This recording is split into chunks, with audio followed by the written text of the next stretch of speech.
Good morning students. तो कल हमने 3.2 के अकॉर्डिंग कुछ क्वेश्चन सोल्व किए थे, not the exercise question but some questions. Okay, so I hope आपने 3.2 सोल्व कर ली होगी। अगर किसी को कोई डाउट है तो please ask me, you are free to ask. Now we will learn actually not we actually don't learn according to the exercises, we will learn according to the topics. So the first topic was what आपको Cartesian system से introduce किया था कि Cartesian system क्या होता है। Cartesian system में आपके पास दो एक्सिस होती हैं, एक्स एक्सिस वाई एक्सिस। फिर दो कोऑर्डिनेट की हेल्प से आप कैसे इसका दो कोऑर्डिनेट्स को पोजीशन को एग्जैक्ट शो करने के लिए आप कैसे इसका यूज़ कर सकते हो प्लेन में किसी ऑब्जेक्ट की पोजीशन को स्पेसिफाई करने के लिए। ये हमारी होती थी एक्स एक्सिस, ये होती थी आपकी वाई एक्सिस, ये बीच वाला पॉइंट होता था ओरिजिन। अगर कोई पॉइंट लिखा हुआ है तो क्या होता था, जो फर्स्ट कोऑर्डिनेट है उसको बोलते थे एब्सीसा, जो सेकंड कोऑर्डिनेट है उसको बोलते थे कोऑर्डिनेट। और क्या सीखा था इसमें, क्वाड्रेंट होते हैं चार। ये वाला होता है फर्स्ट क्वाड्रेंट, ये होता है second quadrant, this one is third and this one is fourth. यहाँ पे एक्स एक्सिस सिर्फ पॉजिटिव साइड है, यहाँ पे वाई एक्सिस है पॉजिटिव। ये एक्स है आपकी नेगेटिव एक्स एक्सिस भी बोल सकते हो इसको, और नीचे वाली को बोल सकते हो negative Y axis. So this is a summary of what we have done yesterday. So now today we will learn how to locate points on this. ठीक है, कार्टेशियन सिस्टम में एक्स वाई एक्सिस की terms में जो भी है, ठीक है, ग्राफ पे आप कैसे पॉइंट को लोकेट करते हो। वैसे तो कल भी किया था but still we will do.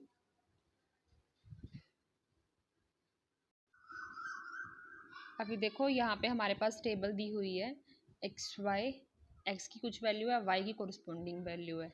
ठीक है, तो -3 7, जब एक्स की वैल्यू -3 है तो वाई की वैल्यू है 7, एक्स की वैल्यू 0 है तो वाई की वैल्यू -3.5, एक्स की वैल्यू है -1 तो वाई की वैल्यू है -3, फिर एक्स की वैल्यू 4 है तो वाई की वैल्यू भी 4 है, एक्स की वैल्यू 2 है तो वाई की वैल्यू -3 है। हमको इन सबको क्या करना है, शो करना है। Put the following ordered pairs of numbers point in the Cartesian plane. Cartesian plane base को क्या करना है, शो करना है। और इन्होंने स्केल भी दी है, आप स्केल वैसे अपनी मर्जी से ले सकते हो बट अगर उन्होंने दी है तो आपको वही स्केल लेनी पड़ेगी। स्केल क्या है, 1 centimetre is equals to 1 unit. ये एक्स वाई की जो वैल्यू है सेंटीमीटर में दी हुई है, ठीक है, और 1 यूनिट आपकी स्केल जो है कितना शो करेगी, 1 सेंटीमीटर को शो करेगी।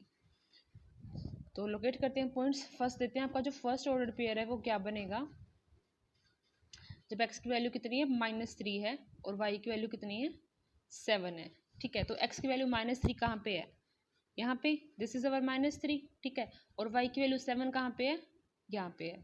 तो आपको क्या करना है, -3 के परपेंडिकुलर एक लाइन ड्रॉ करनी है स्केल के साथ। ठीक है, ऐसे जाएगी सीधी, यहाँ पे मैं जैसे भी बना रही हूँ आप समझ रहे हो ना, स्केल के साथ बनाओगे सीधी तो ऊपर की तरफ जाएगी। ठीक है, यहाँ पे जो लाइन जाएगी यहाँ पे ही 7 वाई एक्सिस के परपेंडिकुलर 7 के सामने आपको परपेंडिकुलर लाइन बनानी है, वो भी जाएगी सीधी।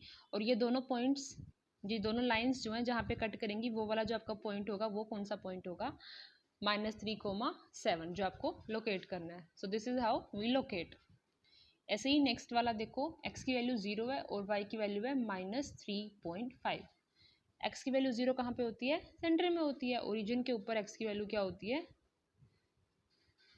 0 होती है, ओरिजिन के ऊपर या फिर वाई एक्सिस के ऊपर एक्स की वैल्यू 0 होती है पूरी पे। उसके बाद वाई की वैल्यू है -3.5, -3.5 कहाँ पे होगा,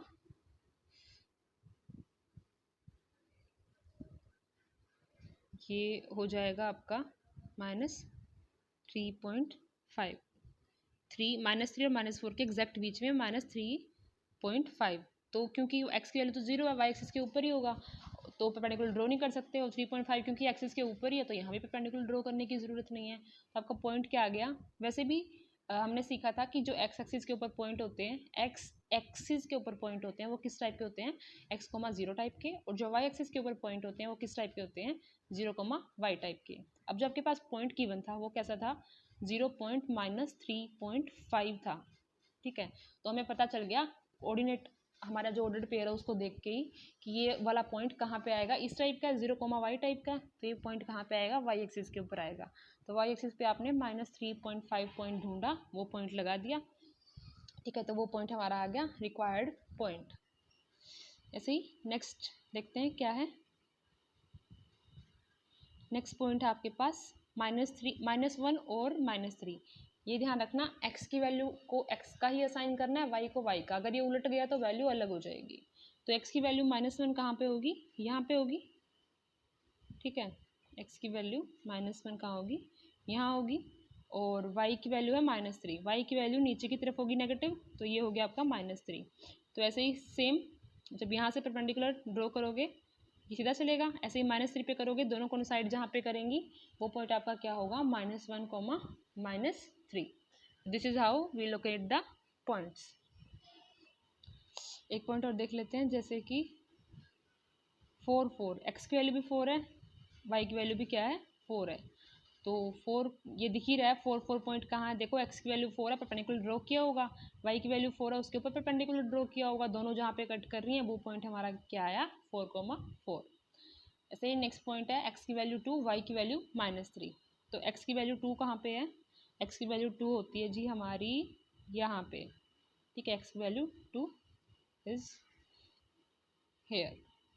और y की वैल्यू है -3, वो होती है नीचे की तरफ, ये रही हमारी -3। तो फिर ऐसे ही ड्रॉ करोगे यहाँ से यहाँ तक, यहाँ से यहाँ तक। हमारे पास जहाँ पे स्केल के साथ ड्रॉ करना है एकदम स्ट्रेट होना चाहिए, जहाँ पे दोनों की लाइनें स्ट्रेट लाइंस कट करेंगी वो पॉइंट हमारा क्या होगा, 2,-3। So this is how you can locate the point on the Cartesian plane. जो भी पॉइंट दिया हुआ है आप क्या कर सकते हो, कार्टेशियन प्लेन पे शो कर सकते हो। This gonna be the way. ये जो आपका थोड़ा हिस्ट्री कर लेते हैं, हमने जो चैप्टर किया कार्टेशियन सिस्टम की, कार्टेशियन सिस्टम हमारे पास दिया था हमारा रेने डेस्कार्टे ने। सो रेने डेस्कार्टे क्या थे, फ्रेंच मैथमेटिशियन थे। उन्होंने क्या देखा, एक मक्खी को देखा क्रोल करते हुए सेलिंग पे, मतलब छत के ऊपर मक्खी क्रोल कर रही थी। तो वो जानना चाहते थे कि मक्खी ना छत पे जहाँ बैठी है उसकी एग्जैक्ट पोजीशन क्या है, कैसे कैसे मैं उसको निकाल सकता हूँ। तो finally he realised he could describe the position of fly by its distance from the walls of the room, कि इस फ्लाई की एग्जैक्ट पोजीशन हम निकाल सकते हैं अगर जो वॉल्स है ना रूम की, वहाँ से इसकी परपेंडिकुलर जो डिस्टेंस है, जैसे हम करते हैं एक्सिस के साथ, वो डिस्टेंस निकाल लेते। ऐसा सोचते ही पढ़े पढ़े इसने क्या कर दिया, फिर आइडिया निकाल लिया कि कैसे हम एग्जैक्ट पोजीशन दे सकते हैं। और यहीं से क्या हुआ, द सेम वे ही describe the position of the fly, Descartes has invented the Cartesian plane. तो कार्टेशियन प्लेन की क्या हुई, इन्वेंशन हुई। इन दिस ऑनर, इसी रेने डिस्कार्टेज के ऑनर में ही इसको क्या बोला जाता है, कार्टेशियन प्लेन बोला जाता है। Descartes Cartesian plane. Okay, now we will learn about the uses of coordinate geometry in our day to day life. कि डे टू डे लाइफ में हम हमारी यूजुअल ज़िंदगी में, हम नहीं बट ठीक है लोग यूज़ करते हैं, जैसे भी करते हैं, कैसे कोऑर्डिनेट ज्योमेट्री को यूज़ करते हैं। So first one is in locating places and geography. Geography में बहुत यूज़ होता है कोऑर्डिनेट एक्सिस का। आप लॉन्गिट्यूड या लैटिट्यूड करते हो, कौन से पॉइंट पे इतने लॉन्गिट्यूड, इतना लैटिट्यूड, कौन सी जो डायरेक्शन है, कौन सी रेखा वगैरह होती हैं, आपकी लाइंस होती हैं, वो लोकेट करने के लिए और प्लेसेस को लोकेट करने के लिए भी आप इनका यूज़ करते हो। हम जैसे किसी प्लेस की एग्जैक्ट लोकेशन बतानी हो तो डिग्री मिनट में ऐसे कुछ लोकेशन बताई जाती है, तो वो कार्टेशियन प्लेन की हेल्प से ही करते हैं हम, ठीक है। क्योंकि हमको इसमें क्या होता है, 2 कोऑर्डिनेट्स चाहिए होते हैं, हम 2 कोऑर्डिनेट्स को स्पेसिफाई करते हैं, then we give the position to the different system. In movie theatre, अब जैसे मूवी थिएटर में आप टिकट बुक करते हो, फर्स्ट 2, सेकंड 2, कौन सी रो पे, कौन से डिस्टेंस पे, तो वहाँ पे भी क्या होते हैं, अलग अलग एक तरह से आप कोऑर्डिनेट बनाते हो, ऑर्डर्ड पेयर बनाते हो, इस कॉलम में, इस रो में, ठीक है। तो उसमें भी आप क्या करते हो, एक तरह से कार्टेशियन जो कोऑर्डिनेट ज्योमेट्री है उसका यूज़ करते हो मूवी थिएटर में। बल्कि आप बसेस की टिकट बुक करते हो, जो प्राइवेट बसेस होती हैं, एसी बसेस होती हैं, या फिर ट्रेन्स होती हैं, ट्रेन से बुकिंग करते हो, तो वहाँ पे जब सीट की बुकिंग होती है तो वहाँ पे सीट आपको जब चुननी होती है तो सीट की लोकेशन किस तरह से होती है, वो भी एक तरह से कार्टेशियन सिस्टम के बेस पे ही करते हैं। इन वेरियस ग्राफ बनाने के लिए यूज़ करते हो। ऑब्वियसली हमने ग्राफ ही, कार्टेशियन सिस्टम जो बनाया है वो एक तरह से ग्राफ ही है। अलग अलग डाटा के लिए अगर हमें अलग अलग ग्राफ बनाने हो तो उसमें भी हम क्या करते हैं, जैसे यहाँ पे एक्स एक्सिस होती है, वाई एक्सिस होती है, एक तरफ आप उसको यहाँ पे एक वेट लिया हुआ है, एक हाइट ली हुई है, एक में लिया हुआ है एज ली हुई है, और एक पता नहीं थोड़ा ब्लर्ड है, एक में मेल और फीमेल का रेशो लिया हुआ है। मतलब ऐसे 2 कोऑर्डिनेट की जो भी चीज़ें ना, आपने जहाँ भी 2 कोऑर्डिनेट शो करने हैं वहाँ कोऑर्डिनेट ज्योमेट्री का यूज़ होगा, उनका कंपैरिजन होगा या कैसी भी उसकी स्टडी होगी। तो इन आर्किटेक्चर में इसका बहुत बहुत वाइड यूज़ है। जैसे मकान है आपका, मकान की लेंथ कितनी है, ब्रेथ कितनी है, मीज़र कैसे करना है, सीलिंग कितनी लेंथ ब्रेथ या हाइट पे बनानी है, एंगल में बनानी है, ये सब कोऑर्डिनेट ज्योमेट्री पे लोकेशन डिसाइडेड होती है। सो आर्किटेक्ट में बहुत यूज़ होता है। ऐसे ही प्रिपेयरिंग ब्लूप्रिंट्स, जब आप किसी बिल्डिंग का डिज़ाइन तैयार करते हो तो वहाँ पे भी कार्टेशियन ज्योमेट्री का प्रॉपर यूज़ करते हो। रेशियोज़ क्या रहेंगे, प्रॉपर रेशियो क्या रहेंगे लेंथ ब्रेथ के सबके, तो वहाँ भी क्या यूज़ होता है।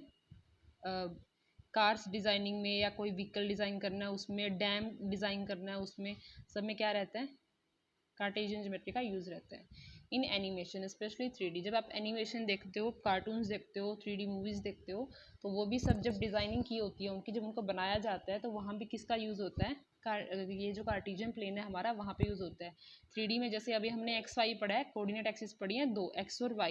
जब आप आगे पढ़ोगे तो आपके पास 3 एक्सिस आएंगी, एक X, एक Y, एक Z, क्योंकि अभी तक हमने जो मीज़र किया है वो सिर्फ 2 डायमेंशंस को मीज़र किया है। लेकिन एक्चुअल में अगर आप किसी चीज़ को देखो तो वो 2 डायमेंशनल नहीं होती है, वो हमेशा 3 डायमेंशनल होती है। अगर किसी की लेंथ है, ब्रेथ है, तो उसकी हाइट भी होती है, विड्थ भी होती है, डेप्थ भी होती है। तो तब आगे जब हम कुछ करेंगे, पढ़ेंगे, बड़ी क्लासेस में क्या पढ़ते हैं, 3D पढ़ते हैं। तो एनिमेशन में क्या होता है, 3D का यूज़ होता है, तो वो भी एक तरह से क्या है आपका कार्टेशियन प्लेन ही होता है। ठीक है, so thank you, this is all for today.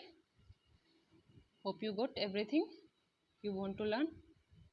Have a happy learning experience and so fine, ये चैप्टर कंप्लीट हो जाना चाहिए आपका।